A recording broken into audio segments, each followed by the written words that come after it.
let's get this on the go. This is one of the prettiest dry flies I think I've ever seen, to be honest with you. It's a fly that Paul LeBlanc from Montreal tied called a Hazel, and it's just a beautiful fly. I hope I do this justice.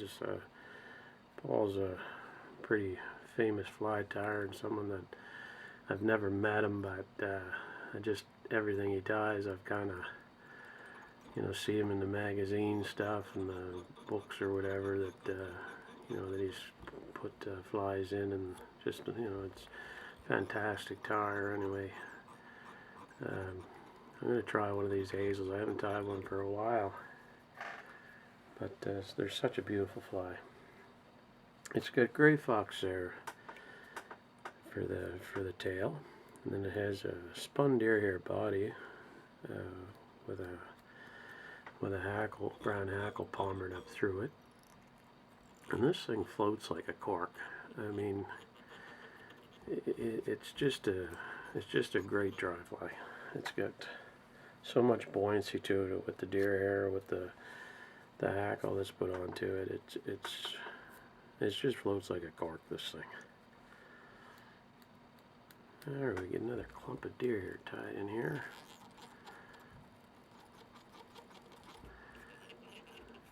Now I'm gonna get that whipped off there, put a few into it, and I'm gonna clip that first part down just so when I put the wings in that in, it won't be in the way. I'll just try to keep this in focus here for you. Again, I just cut a path down through when I'm clipping mine, and I'll just go down and get that path going down to the tail and then kind of follow it right around, trying to maintain that shape and taper.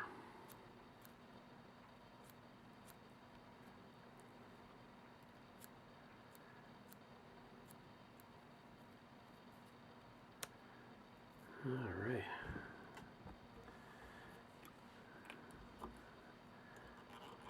Now we'll get this thread added back on here, and I'm going to put the hackle down through the body now.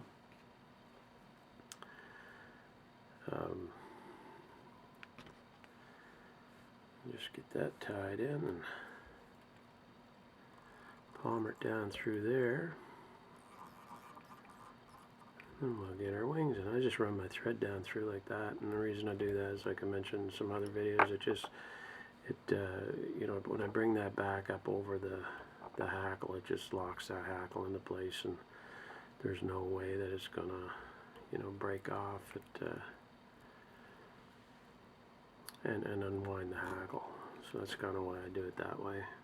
Let's see, I got a straggler over there. I got to get clear of there.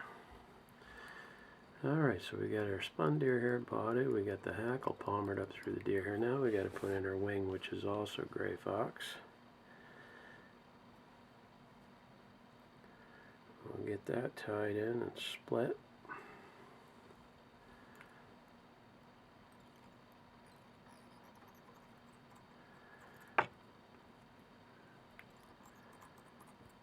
Just going to clip that off and taper it in there.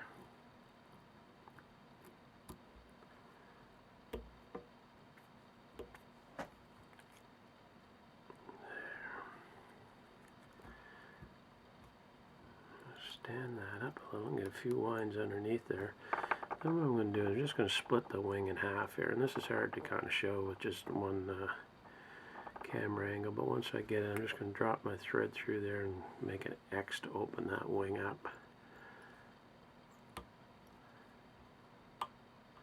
We'll flip this up here and show you what we got going on here, just so you can see. So I got the wing split off like that. Now what I'm going to do is I'm going to put a few winds in there, stand it up, get it kind of up a little bit, and then I'm going to do a figure eight around the wings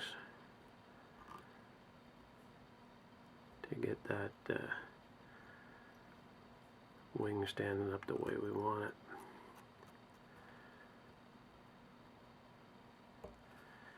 Okay.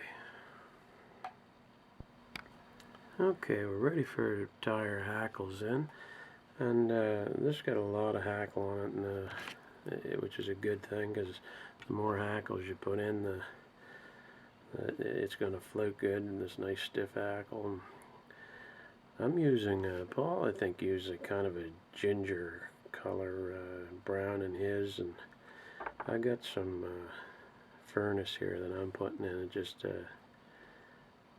I don't know, I just like the looks of furnace. I've always been a big fan of it, and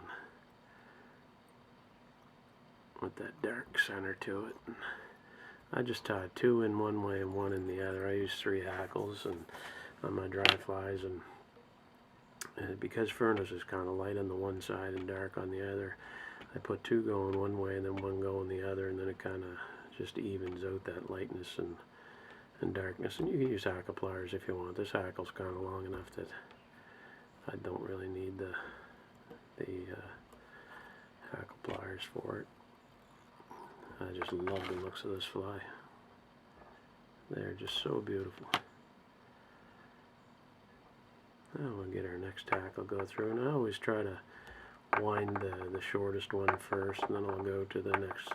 You know, if you get them, if they're all the same length, well, that's great, but you know, quite often it doesn't always work out that way.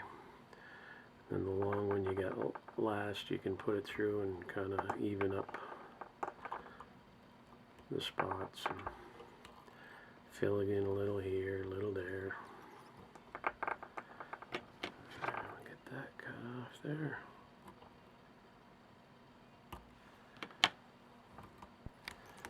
Alright, we'll wind our last hackle through here, and that'll finish us up. You just kind of weave that hackle back and forth and let a little kind of separate the barbules of it.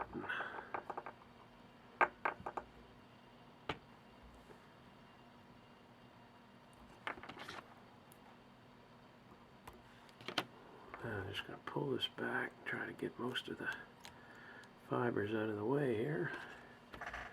And whip finisher. You put a few coats of cement on that.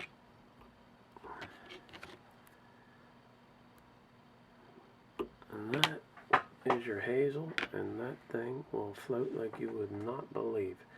Anyways, I hope you enjoyed that. It's a fantastic dry fly, and I would definitely encourage you to give one of these things a try at some point. And you know, we get Paul LeBlanc again from Montreal here to thank for this great pattern.